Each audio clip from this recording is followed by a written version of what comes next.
So sa mga may gusto po sa game farm na to,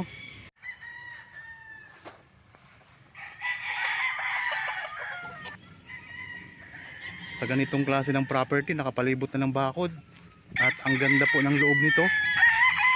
Ito'y mura lang mga kapraps. Yan, pwedeng ideal ito kung gusto nyo tayo ng rest house.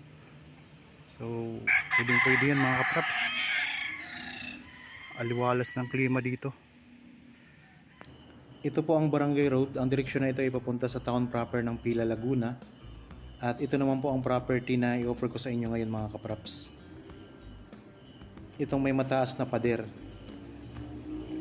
Bali ang kabuuang sukat po nito ay 10,500 square meters. Ito ay matatagpuan natin sa bayan ng Liliw, Laguna. Ito ay titulado. Ang presyo po nito ay makikita nyo sa description box at sa title po nitong video. Ang distansya nito sa provincial road ay nasa 1 to 2 minutes drive lamang. Sobrang lapit mga kapraps. Ito ay boundary lang ng bayan ng Pila, Laguna at saka Liliw, Laguna. May palibot na po na bakod na matataas. Ayan po. Talagang ang tataas ng bakod dito mga kapraps. Mayroon itong sariling cockpit sa loob ng property. Tapos meron din po itong mga fruit bearing trees. May mga puno ng niyog, mga lansones, tapos may mga saging at mga kalamansi. Tapos ang kagandahan po mga kapraps, ang isa pa sa kagandahan nito, ang lupa ay nababalot na ng Carabao grass. Kaya sobrang ganda mga kapraps. So mamaya ipakita ko sa inyo ang loob. Yan, katabi lang ng kalsada ito. Dikit na dikit lang mga kapraps. Kung sakaling mabili nyo ito, pwede nyo lagyan ng gate dito sa may harapan ng kalsada. Kasi sa ngayon po, ang gate nito ay nasa gilid. Okay mga kapraps, nandito na tayo ngayon sa loob ng property. So iyan po ang, dyan po tayo galing kanina sa likod nitong bakod na to. Ayan, mataas po. Kalsada na po kasi yan mga kapraps, yung pinanggalingan natin kanina. So matataas po ang bakod na semento nito. Yan, ang ganda sa loob mga kapraps. Tingnan nyo yung yung lupa ay balot ng tanim na Carabao grass. At ang daming alagang manok. So yung itong mga manok mga kapraps, hindi po ito kasama sa property. Yan, palibot na po yun ng bakod. Ayun po, tataas ng bakod. Napakagandang property.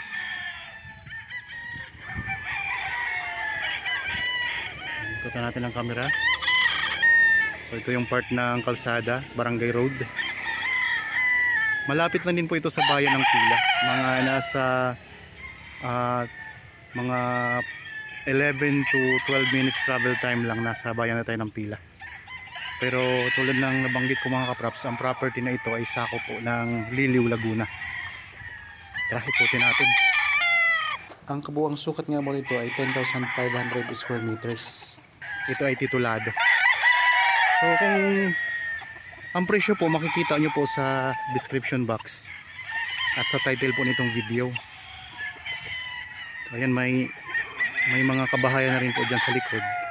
Pero ito'y safe na safe kasi napataas po ng pader nito mga kapraps.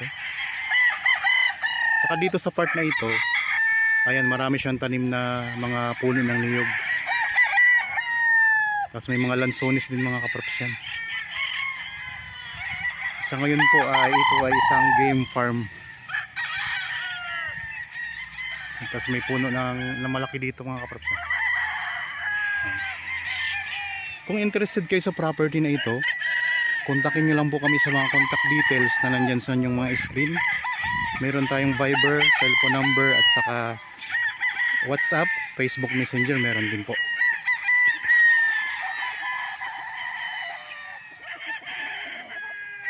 Patag na patag ang lupa.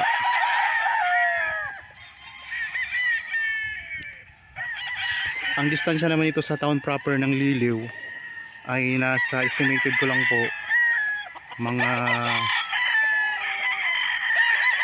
20 minutes, 20 to 25 minutes travel time. Sa ingay ng mga manok. Dami kasing manok mga kapraps. Yan, may tanim din na puno ng saging.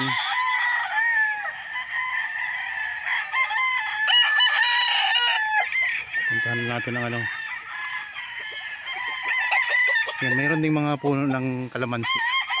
Punta tayo dito sa may pinaka boundary. Dito tayo ngayon sa bandang gitna ng property. Yan. Tapos meron kayo dito ano, mga yung may bubong na siya. Yan, dito ang daming mga lansones. Marami ding mga lansones pala na tanim dito sa loob. Nandito na tayo sa bandang likuran. Puntahan lang natin yung pinaka boundary nitong property.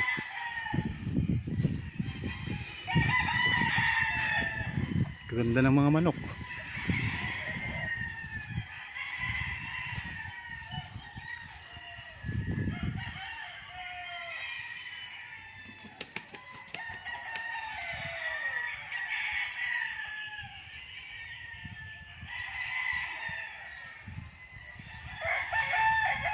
Kung sakaling gusto nyong makita ito ng personal, magpa-schedule po kayo sa amin ng actual viewing. Meron tayong mga contact details, Viber, my cellphone number, Facebook Messenger, WhatsApp. Mga naghahanap po dyan ng property na gustong gawing game farm, ito nang bibilhin nyo mga kapreps, kasi okay na, palibot na ng bakod. Tapos mayroon din siyang mga kulungan ng manok, ayun, mga kulungan ng manok.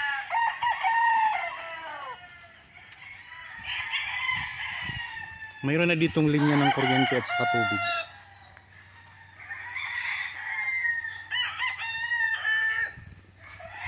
Gandang property.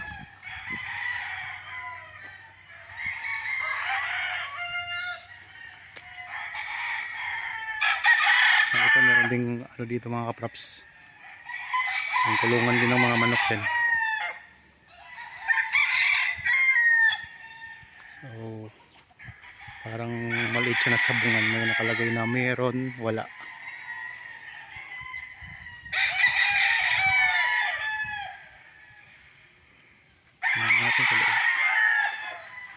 Ito po yung sariling cockpit na nabanggit ko kanina mga kapraps, nasa loob ng game farm. So ito,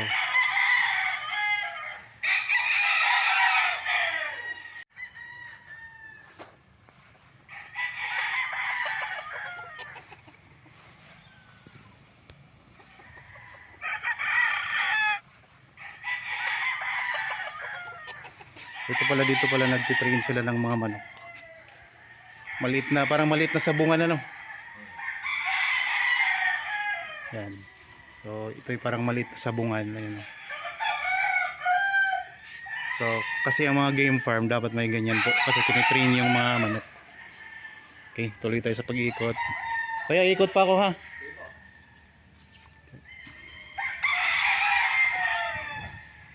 Ito yung mga kulungan ng mga manok. Tapos yung pinaka boundary nito, ayun po ang pinaka boundary. Puntahan natin para makita nyo lang po.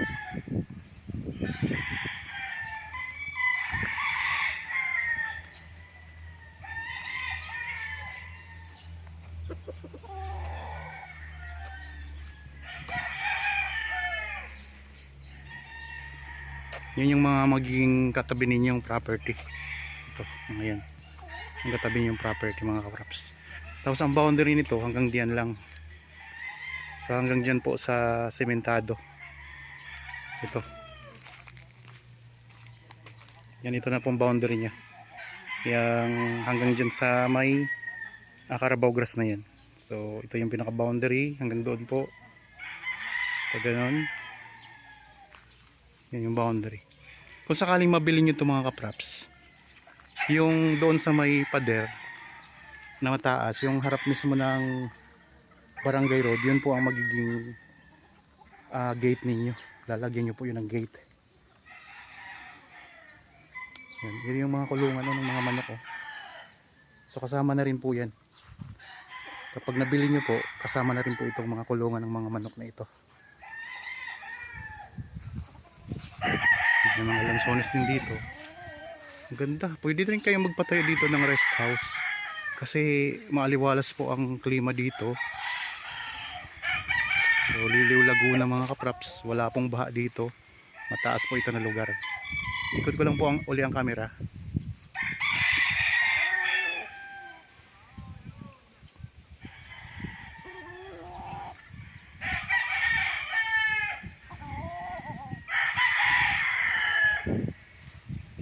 Tabing barangay road lang po. Ito na ang mga puno ng niyog. May mga bulaklak na rin.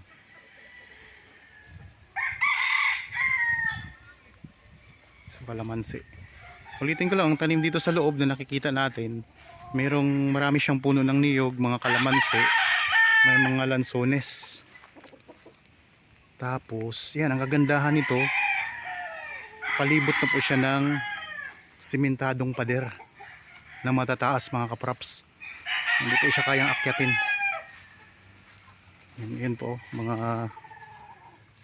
mga breed na mga manok. Binibreed nila. So ang gaganda ng mga manok dito. Pero ulitin ko lang ha mga kapraps, hindi po kasama ang manok sa bentahan. Ang binibenta natin dito yung lupa.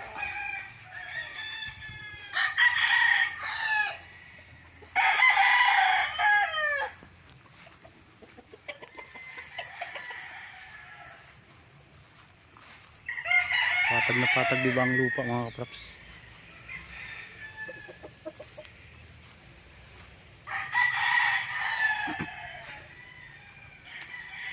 Ayan po ang barangay road nga mga kapraps, sa likod niyang pader na yan. Itong way na ito, papunta po yan ng town proper ng Liliw. Tapos pag dito tayo pabalik, yan po ay papunta sa town proper ng Pila. So mas mabilis dumaan po pag sa Pila tayo manggagaling.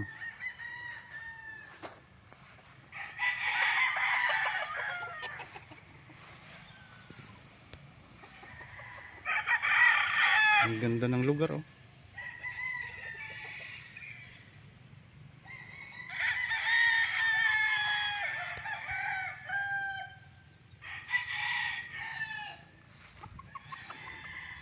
Sa mga viewers po pala ngayon na mayroon ding mga property gustong ibenta at nandito lang po kayo sa lalawigan ng Laguna, pupuntahan po namin yung property para kuhanan po ng video at mai-picture natin dito sa YouTube channel. Mahanapan po natin ang buyer mga kapraps. Kung kayo naman po ay malayo dito sa Laguna, pwede kayo magpadala ng video ng inyong property. At least po ay mga 5 to 8 minutes ang haba ng video. Pati na rin po ang mga detalye ng inyong property. Ulitin ko lang po mga kapraps ha, ang sukat nito ay 10,500 square meters. Mahigit 1 hektarya po. Isang game farm na matatagpuan natin sa bayan ng Liliw, Laguna. Pero ito po ay nasa boundary na po ng Pila at saka Liliw. Kaya malapit na din po ito sa bayan ng Pila. Nasa 12 minutes travel time lang po papunta sa town proper ng Pila at nasa 20 to 25 minutes ang layo naman ito sa town proper ng Liliw. Okay. So naikot na natin ang property. So sa mga may gusto po sa game farm na to, ano pang hinihintay ninyo? Ayan lang po ang presyo. Murang-mura lang po.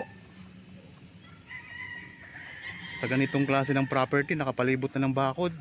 At ang ganda po ng loob nito. Ito'y mura lang mga kapraps. Yan, pwedeng ideal ito kung gusto nyo tayo ng rest house. So, pwede yan mga kapraps. Aliwalas ng klima dito. Okay? Sana nagustuhan nyo po itong property na in-offer ko sa inyo ngayon. Para po sa mga bago pa lang sa aking channel, at napadaan lang po dito sa aking channel, huwag niyo pong kalimutang mag-subscribe at pindutin na rin po ang notification bell para maging updated kayo sa mga bagong property na i-offer namin. Maraming salamat po, lagi tayong mag-iingat at God bless po sa ating lahat mga kapraps.